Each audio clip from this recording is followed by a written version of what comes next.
मित्रांनो, राम राम. मित्रांनो, म्हणतात की विजयाला बरेचसे बाप असतात, पण पराभवाला कोणी वाली नसतो. विजय जर झाला एखाद्याचा तर मी त्याच्या मागे किती मेहनत घेतलेली असे अनेक लोक सांगायला पुढे येतात. आपण बघितलं असन लोकसभेमध्ये महाविकास आघाडीचा बऱ्यापैकी विजय मिळाला, चांगला विजय मिळाला. आणि त्या विजयामध्ये आमचा किती मोठा सहभाग आहे असे सगळे सगळे लोक सांगायला लागले. म्हणजे असीम सरोदे सांगायला लागले. जे काही त्यांचं आंदोलन होतं बऱ्याच लोकांचं, निर्भय बनव वगैरे, ते सगळे लोक सांगायला लागले की आमच्यामुळं महाविकास आघाडीला एवढ्या जागा मिळाल्या, त्यांचा विजय झाला. आणि असं ऐकलंच ना आपण सगळ्यांनी की आमच्यामुळे विजय मिळाला, आमच्यामुळे विजय मिळाला. आणि आता विधानसभेमध्ये सुद्धा आम्ही त्याच जोमाने काम करू वगैरे वगैरे आपण ऐकलं असेल. पण विधानसभेमध्ये काय घडलं आपण बघितलं मित्रांनो. विधानसभेची निवडणूक येता येता त्यांची जी काय महाविकास आघाडीची विजयाची धुंदी उतरली नव्हती, त्यामुळं फार शेवटच्या घडीपर्यंत त्यांच्या जागा वाटपातच घोळ निर्माण झालेला होता. घोळ काय मिटताना कसं तरी त्यांनी एकत्र होऊन विधानसभेच्या निवडणुका लढवल्या आणि जे व्हायचं तेच झालं. एक वाक्यता नसेल, एकीकरण नसन, संगतीकरण नसन, मैत्रीकरण नसेल तर यज्ञ होत नाही मित्रांनो. बरोबर आहे की नाही? तसंच ते झालं. सगळ्यांचे तिन्ही पक्षाचे तोंड तिन्ही बाजूला होते, वेगवेगळ्या बाजूला होते. आपलंच घोडं पुढे रेटायचं असं त्यावेळेस विधानसभेच्या निवडणुकीच्या प्रचार यंत्रणामध्ये आपण बघितलं असेल. आता रिझल्ट येऊन महायुतीला भरमसाठ जागा मिळालेल्या आहे, मोठं बहुमत मिळालं आहे, त्यांची सत्ता स्थापन झालेली आहे, मंत्र्यांचा शपथविधी झालेला आहे. आता काय फक्त काय पालकमंत्र्यांची घोषणा बाकी आहे. तर अशा प्रकारे सगळं चालू आहे. आणि आत्ता 2 महिन्यानंतर त्यांचे काय मीमांसा म्हणू आपण पराभवाचा, ते करायला सुरुवात झालेली. आणि त्या मीमांसा करता करता ते एकमेकाचेच कपडे फाडू लागलेले आहे मित्रांनो. तर ह्याच संदर्भात आपण थोडीशी चर्चा करू. मी कृष्णा अत्रे आणि आपण बघत आहात माझा संवाद. मित्रांनो, विषय जर आवडत असेल तर चॅनल सबस्क्राईब करा, लाईक करा. आणि याला कारण आता काय म्हणतो मी की कपडे फाडायला लागले मित्रांनो, तर आपण 2 दिवसापासूनच्या बातम्या ऐकत असाल. ते वडेट्टीवार साहेब आहे, ते आपल्या पक्षाच्या पराभवाला नाना पटोलेंना जबाबदार धरतायत. आणि आणि सगळे महाविकास आघाडीचे लोक संजय राऊतवर ब्लेम करतात की त्यांच्या वक्तव्यामुळं विधानसभेमध्ये आपला पराभव झाला, त्यांनी तोंडावर लगाम ठेवला असता तर बरं झालं असतं वगैरे वगैरे. एकमेकांचे हे सुरू झालं. प्रत्येक पक्षात हेवादेवा सुरू झालेले. तिकडं राष्ट्रवादीमध्ये जयंत पाटलांच्या विरुद्ध सुरू उमटायला लागलेले, त्यांचेच पदाधिकारी त्यांच्या विरुद्ध उभे ठाकलेले आणि प्रदेशाध्यक्ष बदलावं अशी मागणी माननीय पवार साहेबांकडे, मोठ्या शरद पवार साहेबांकडे ते करायला लागलेले. त्यानंतर उद्धव ठाकरेंचं ते कोकणाचं आपण बघितलं असेल, पण राजन साळवी वगैरे वगैरे, ते की आपला पराभव झाला तर ते आत्मचिंतन करायच्या ऐवजी ते एकमेकांचे कपडे फाडायला लागले, एकमेकांवर आरोप करायला लागले की यांच्यामुळे माझा पराभव झाला, यांच्यामुळे माझा पराभव झाला. असं वाटलं होतं काँग्रेसमध्ये थोडीशी शांतता आहे, पण काँग्रेसमध्ये पण तेच आहे. वडेट्टीवारांनी नाना पटोलेंना जबाबदार धरलं. आणि एकूणच महाविकास आघाडीनं ज्या प्रकारे निवडणूक लढवली त्याचा भांडाफोड हेच लोक करायला लागले. आपल्याला माहीत असेल त्यावेळेस की 85 जागाचे गणित मांडून राऊत साहेब मोकळे झाले होते. आणि अनेक प्रकारचे हेवे दावे त्या काळामध्ये तर नाना पटोले आणि संजय राऊत साहेबांची काय म्हणू आपण, हमरी तुमरी तर नाही म्हणता येईल, बोलाची बराचसा वादविवाद चर्चेत आला होता त्याच्यामुळं. आणि काल सुद्धा त्यांनी ते सांगितलं की आमच्यात वाद झाला होता आणि त्यांना वाटलं की लोकसभेमध्ये आपले उमेदवार निवडून आले आणि आता आपल्यालाच सर्वात जास्त जागा पाहिजे आणि आपलाच मुख्यमंत्री बसायला पाहिजे असं वाटायला लागलं. आता यांचं सांगायचं तात्पर्य काय, उद्धव ठाकरे साहेबांच्या नेतृत्वाखाली जर सगळे एकत्र निवडणूक लढवली असती तर महाविकास आघाडीला सत्ता मिळाली असते असं सांगायचं तात्पर्य राऊत साहेबांचं होतं. तर यांचं एक प्रत्येक पक्ष म्हणजे जे काही तिन्ही पक्ष होते, राष्ट्रवादी शरदचंद्रजी पवार गट, उद्धव ठाकरेंचा शिवसेना गट आणि काँग्रेस, ह्या तिन्ही पक्षामध्ये कसा बेबनाव होता तेव्हापासून ते आज उघड व्हायला लागलं. म्हणजे एक सत्तेचं गाजर त्यांच्या पुढे होतं म्हणून ते एकमेकांना साथ देत इथपर्यंत आले, परंतु ते गाजर दुसऱ्यानेच खाऊन घेतलं. महायुतीने ते गटच केलं. आणि आज ते कशा प्रकारे आम्ही एकमेकांचे पाय ओढत होतो, एकमेकांना त्या गाजरापर्यंत जाऊ देत नव्हतो, हे आता तेच लोक सांगायला लागले. म्हणजे महायुतीत पण असं काही होतं, म्हणजे त्यांच्यात जागा वाटपमधून तिढा नव्हता अशातली गोष्ट नाही, पण ते प्रसारमाध्यमापुढे येत नव्हते. ते त्यांची जी काय हे होतं, तिघांमधला मतभेद वगैरे ते आपसात बसून मिटवत होते. परंतु महाविकास आघाडीतले मतभेद कोण पहिल्यांदी माईक पुढे जाताना सांगतं, असं त्यांची एक अहमिक स्पर्धा सुरू झाली होती की मीच माईक पुढे जाणार आणि आमच्यात कसा मतभेद आहे, हे कसा कोणता पक्ष जादा जागा मागतो, कोणतं हे करतं, ही त्यांची सुरू झालेली होती. त्यामुळं एक खरं म्हणजे आपल्या मतदार बंधूंना किंवा मतदारांना धन्यवाद द्यायला पाहिजे की त्यांनी ते सगळं ओळखलं आणि तुम्ही विरोधी पक्षातच योग्य आहे, तुम्ही त्याच ठिकाणी योग्य असं दाखवून दिलं. आणि मित्रांनो, जसं काही निवडणुका संपल्या आणि महायुतीच्या बाजूने निकाल लागला, तर सगळे विरोधी पक्ष मतदान यंत्रणाच्या नावाने बोटं मोडायला लागले, खडे मोजायला लागले, खडे मारायला लागले की मतदान यंत्रणाने महायुतीचा विजय केलेला आहे, भाजपचे फक्त 80 ते 85 जागा यायला हव्या होत्या वगैरे वगैरे आपण बघितलं असं.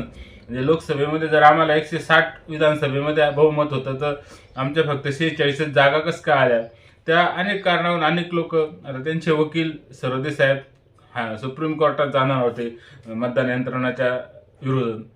आणि आपल्याला माहित असेल मित्रांनो, जसा रिझल्ट लागला आणि जे जे पराभूत उमेदवार झाले होते, आता आमच्याकडं बाळासाहेब थोरात म्हणा, लंके, प्रसाद तनपुरे, आमच्याकडे शिर्डीमधल्या घोगरेताई वगैरे सगळ्यांनी परत एकदा मतमोजणी करावी, त्याचे काय जे पैसे फी वगैरे पण भरली होती, परंतु ती फी परत घेतली सगळ्यांनी, आपले फॉर्म परत घेतला, आम्हाला काय त्याची परत मोजणी करायची नाही वगैरे वगैरे असं ॲप्लिकेशन करून त्याच्यातून माघार घेतली. ही बाकी कुठं आली नाही. म्हणजे फक्त आम्ही फेरमतमोजणीचे अर्ज केलेले, याच्या मोठमोठ्या मथळे भरून बातम्या येत होत्या, प्रसारमाध्यम मोठमोठे सातत्याने ते दाखवत होते.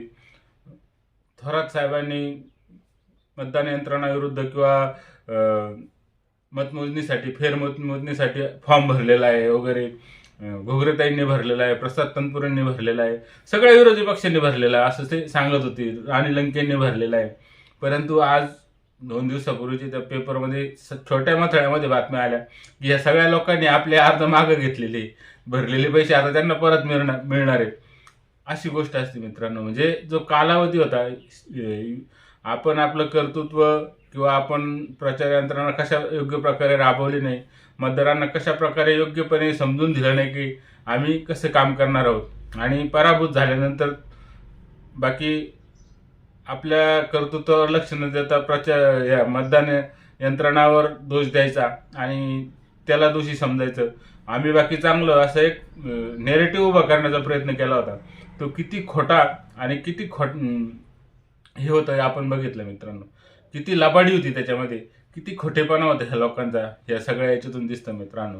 आता तर त्यांनी जवळजवळ म्हणजे खरं म्हणजे निवडणुकीत पराभव झाल्यानंतर खरंच लगेच त्यांनी आपला पराभव कसा झाला याची थोडीशी कारणमीमांसा केली असती, आपापल्या पक्षाने आत्मचिंतन केलं असतं, आत्ममंथन केलं असतं, तर बरं झालं असतं. म्हणजे त्यांना वाटलं असतं आपण कुठं कमी पडलो, कोणते मुद्दे आपण उचलून घेऊ शकलो नाही, किंवा लोकांपर्यंत कोणते योग्य प्रकारे आपण जाऊ शकलो नाही, असं त्यांना कळालं असतं. परंतु ते न जाता आता 2 महिन्यानंतर त्यांना उपरती सुचली, ती पण आत्मचिंतन करायच्या ऐवजी परचिंतन करायला लागले. आता ते जे काय हिरो आहे आपले राष्ट्रवादी काँग्रेसचे खासदार कोल्हे साहेब यांनी तर दुसऱ्या पक्षाच्या करण्यापेक्षा, म्हणजे काँग्रेस तर अजून झोपलेलीच आहे, काँग्रेसचं कंबरडं मोडलेलं आहे. उद्धव ठाकरे साहेब तर अजून त्यांचा पक्ष अजून झोपेतूनच उठलेला नाही, असं काहीतरी वक्तव्य केलं. म्हणजे आता तुमच्या पक्षात काय चालू आहे, तिकडं राष्ट्रवादीच्या अध्यक्षांविरुद्धच त्यांचे पदाधिकारी आरोप प्रत्यारोप करतात, हे द्यायचं सोडून प्रत्येक जण दुसऱ्याच्या पक्षाची चिंता करतात, किंवा त्यांनी कसं करायला पाहिजे, त्यांनी असं करायला पाहिजे, त्यांच्यामुळं आपण कसं पराभूत झालो. पण जोपर्यंत माझ्यामुळं आपला पराभव झाला असं म्हणत नाही ना, तोपर्यंत ह्या आत्मचिंतनाला काही उपयोग नाही मित्रांनो. हे परचिंतन चालू आहे. जोपर्यंत तुम्ही परचिंतन करायला लागाल, दुसऱ्या पक्षाचे दोष शोधायला लागाल किंवा तोपर्यंत तुम्ही सुधारणार नाही किंवा तुमचा विजय होणार नाही. जोपर्यंत तुम्ही स्वतःच्या पक्षामध्ये काय चालू आहे, स्वतः आपण कुठे आहे, स्वतः आपले काय चुका झाल्या ह्यात जोपर्यंत समजून घेऊ शकत नाही, तोपर्यंत कोणताही पक्ष उभा राहू शकत नाही मित्रांनो.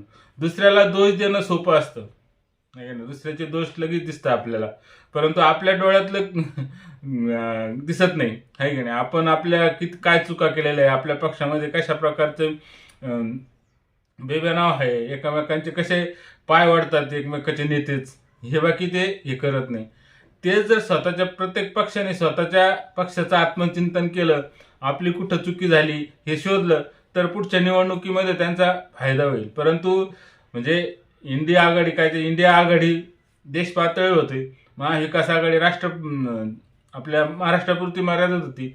तिकडं पण त्या इंडिया आघाडीचा बट्ट्याबोळ झालेला आपण बघितला असेल दिल्ली विधानसभेच्या निवडणुकीमध्ये. आणि महाराष्ट्रामध्ये निवडणूक झाल्यानंतर ही काही त्यांची आघाडी आहे ती कशी तिचा बट्ट्याबोळ होताना दिसतोय मित्रांनो, हे आपण बघतात. येणाऱ्या ज्या काय स्थानिक स्वराज्य संस्थांच्या निवडणुका आहे त्या डोळ्यासमोर ठेवून जर स्वतःच्या पक्षाचं आत्मचिंतन केलं नाही तर पुढच्या निवडणुकीमध्ये हेच त्यांना पराभव पाहावा लागणार आहे. म्हणून अगोदर स्वतःच्या पक्षाचं आत्मचिंतन करायला पाहिजे.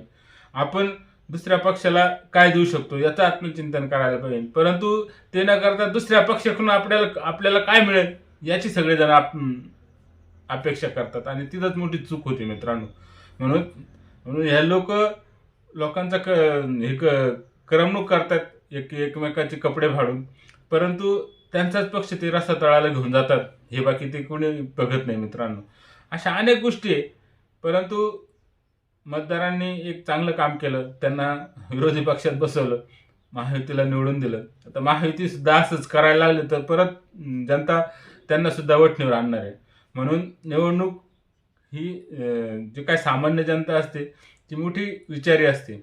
कोणाला विरोधी पक्षात बसवायचं, कोणाला विजयी करायचं हे जनतेने ठरवलेलं असतं. त्यामुळं आपण जनतेच्या नजरेमध्ये योग्य प्रकारे काम केलं, त्यांना योग्य प्रकारे हे केलं तरच आपण परत उभं राहू शकतो. स्थानिक स्वराज्य संस्थांमध्ये हे जर तिघं एकत्र येऊन निवडणूक लढले तर पुढं काही नाही, तर अन्यथा भाजपसारखा मोठा पक्ष, महायुती इतकी भक्कमपणे उभी आहे तर ते सगळे पालापाचोळ्यासारखं उडून जाणार आहे. सगळी गोष्ट आता BMCच्या निवडणुकीवर अवलंबून आहे. उद्धव ठाकरे साहेबांची सगळी नजर तिकडे आहे. मुंबई महानगरपालिकेची निवडणूक ज्यावेळेस लागेल त्यावेळेस आपला पक्ष कशा प्रकारे भक्कमपणे उभा राहील ते बघायला पाहिजे. त्याऐवजी ते एकमेकाचे कपडे फाडायला लागलेले. त्यामुळे ह्या निवडणुकीच्या पराभवानी जे काय मतदान यंत्रणाचा मुद्दा कुठं फेकून गेला, बाजूला राहिला आणि हे एकमेकांचं गुन्हे काढायला लागले मित्रांनो. असंच जर राहिलं तर काय होईल आपण बघता, आपण जाणता मित्रांनो. असो, विषय जर आवडला चॅनल सबस्क्राईब करा, लाईक करा आणि व्हिडिओ पाहिला तर धन्यवाद.